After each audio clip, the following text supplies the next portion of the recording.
When hope waits 100 years. I was so full of myself. I was so self-congratulatory. I led our community brilliantly as we became open and affirming, as we opened our hearts to queer folk. Back in the 90s, a dear friend had come out to me. I felt, as so many have, how wicked the church's posture toward gay folk was, how damaging, how harmful. So, over a 3-year period, when it was time for our community to go through this, I instituted a series of change strategies, and it went very, very well. Our queer folk felt loved and included and honored. Our community became closer over a broader spectrum. What a brilliant leader, me.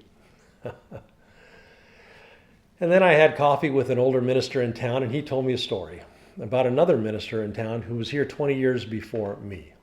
Now, he had gone through the exact same experience I had.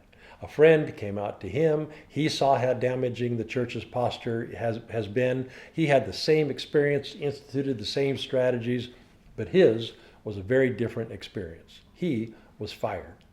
He was blackballed. He had to move out of town in order to be able to work. He was defrocked. And the guy telling me the story attributed his divorce to him having done what he had done. So he lost everything doing exactly what I did. And after hearing that story, I realized our community had been able to do what we did because he had done it 20 years before us. Him and a whole movement of others just like him. What this guy did, and a bunch of hopeful, courageous people before me, changed the collective consciousness of our whole town. There was a reason this other minister was telling me the story the way that he did. It had been seared into our town's collective awareness. Consequently, when it was time for our community to go through the process, we lived in a very different world. Our minds were ready, our hearts were ready, we were ready. Going through this process cost me nothing. It cost him everything. It cost those who went before us everything. And damn, here I thought I was such a great leader. I don't even know this guy's name, but I owe him a debt of gratitude. Well, that comes to mind because here's what we've been seeing in Jan Hus's story. Some change takes longer than can happen in the time that we have. Some change takes longer than can happen even in a single lifespan. Some hopes are too big to unfold within a single human lifespan. So, how does hope endure when we won't live long enough to see it? Hus did the right thing, and for doing the right thing, he was silenced, isolated, executed.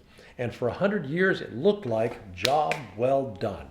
The institution that was resistant to the change that he was advocating had successfully sequestered his poison, had sealed it off, had buried it deep for 100 years. But Martin Luther found Hus, found what he wrote, heard what he said. He found the embers that they thought they had smothered, and he stirred the ashes, and he blew on the coals, and he brought that fire back to life. Hus looked like a failure in his lifetime, but only if we limit our view to one lifetime. When we are working in the context of historical magnitude change, which we are living in the time that we do, when we are working on generational change, which we are living in the time that we do, what looks like failure may simply be the time scale required for this magnitude of change. The arc of the moral universe bends toward justice, but damn, it is a long bend. Human lifespans are short. Historic change is long.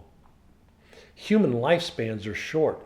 Historic change can take generations.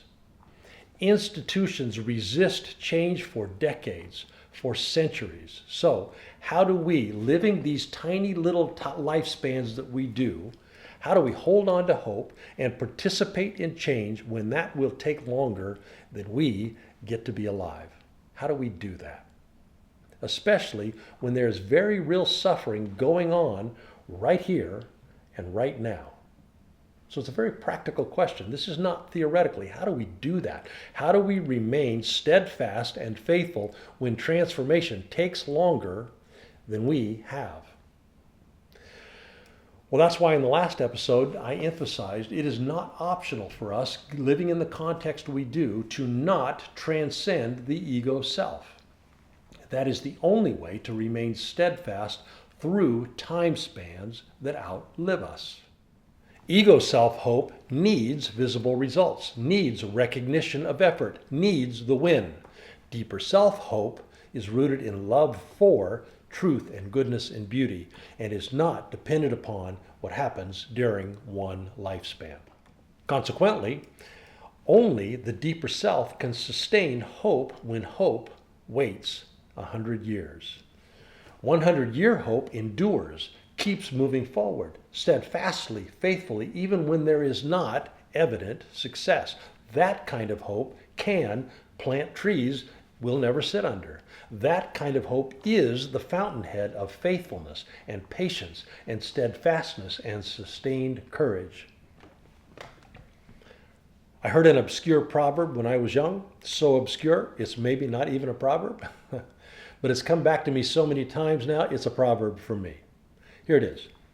I don't know how many snowflakes it takes to break a branch, but I want to be one. Now, it's a proverb for me now because I have lived my life committed to the kind of change that will take longer than I will get to be on this planet. Most snowflakes on a branch are long buried before the branch breaks. No snowflake gets the credit. No. Each one, small, almost invisible, but collectively over time does something profound. Now, the ability to take that posture, that comes from the deeper self.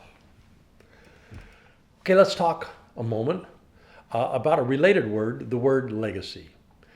Maybe you're like me, it's not a particularly inspiring word because I think of the context in which we usually hear it, it is not very inspiring. The context that we usually hear it in is fully intertwined with ego as self. Politicians use the word all the time. They're describing some monument to themselves. Business leaders getting something named after them, a building, a hospital wing, a library. So often the word is code for wanting to be remembered, wanting to be seen, wanting to have made a mark on history and to live beyond our lifespans. So yeah, I've got ambivalent feelings about the word. But there's another way to think about it. Not as being remembered, but as giving a gift to those who come after us. A gift we will not be there to give.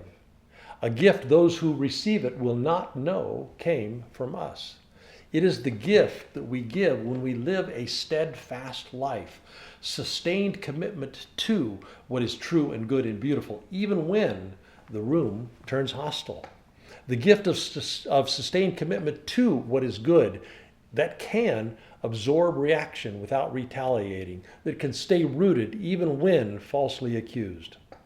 It is sustained commitment to grace and kindness even when friends walk away. That kind of legacy changes the air we all breathe, the water we all drink.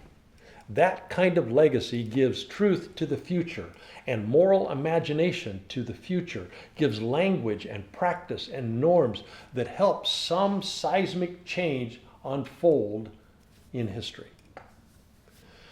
Legacy can be not about ego self being remembered. It can be about preparing the way for a world we will not inhabit.